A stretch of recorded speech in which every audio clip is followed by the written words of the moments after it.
চাইলেই নিজেকে বাঁচাতে পারতেন একজন দেশপ্রেমিক Asim Javad.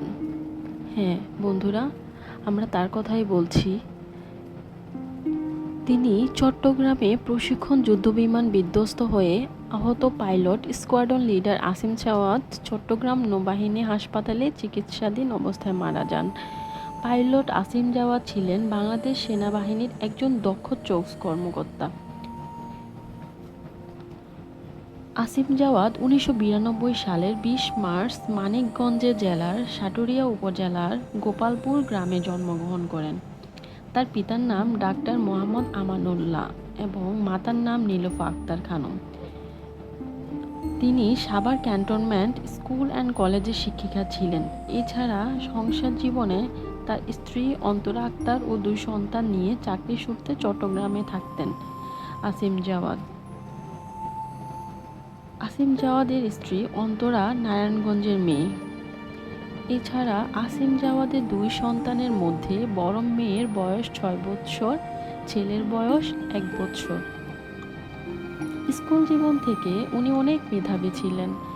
Savar cantonment public school and কলেজে আসিম জাওয়াদ 2007 সালে এসএসসি ও 2009 সালে এইচএসসি পরীক্ষায় জিপিএ 5 পেয়ে সাফল্যের সাথে উত্তীর্ণ হন।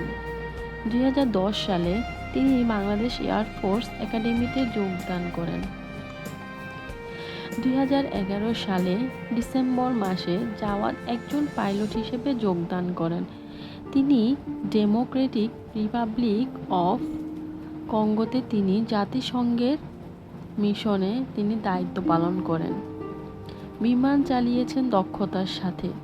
তিনি ছিলেন একজন দেশপ্রেমী।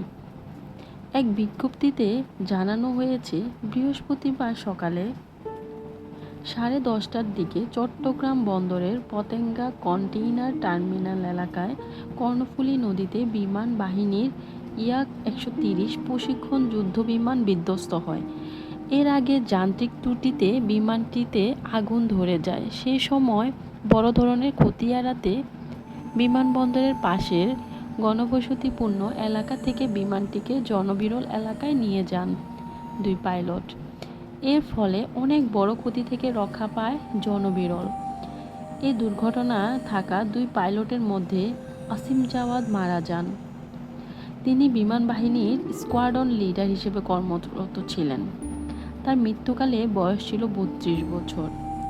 এছাড়া একই দুর্ঘটনায় আহত পাইলট সোহান, তিনি বিমান বাহিনীর উইং কমান্ডার হিসেবে কর্মরত রয়েছেন। ভাগ্যক্রমে উনি বেঁচে যান। এছাড়া এই 2 পাইলট প্যারাশুট দিয়ে নেমে আসেন প্রায় 11:15টার দিকে। ফায়ার সার্ভিস ও বিমান বাহিনীর নিজস্ব ইউনিটের সদস্যরা কর্ণফুলী নদী থেকে উদ্ধার করে দুপুর 12:30টার দিকে মারা যান এই আসিম জাওয়াদ। ছেলের মৃত্যুতে তার মা বারবার মূর্ছা যাচ্ছেন। এই শোক আসলে কাউরে ভোলার নয়। তিনি আমাদের দেশের গৌরব। তিনি চাইলে বাঁচতে পারতেন, কিন্তু তা করেননি। একজন দেশপ্রেমিক দেশকে কত ভালোবাসতে পারে, ওনাকে না দেখলে বিশ্বাসই হয় না। মৃত্যুকালে 2 সন্তান রেখে গেছেন। একজন বাবা ডাক দেওয়ার আগেই চলে গেলেন। আমরা শুধু এইটুকুই চাইব, আল্লাহ যেন ওনাকে জান্নাতুল ফেরদাউস দান করে এবং তার ফ্যামিলিকে ধৈর্য ধরা তৌফিক দেন।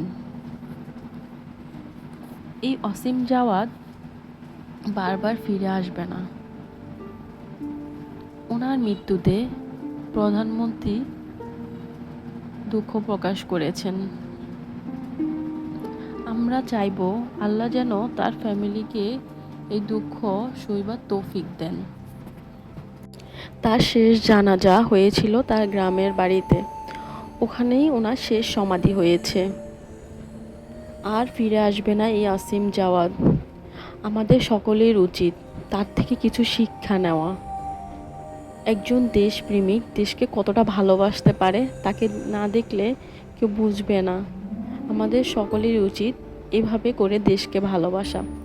সবাই ভালো থাকবেন। আল্লাহ হাফেজ।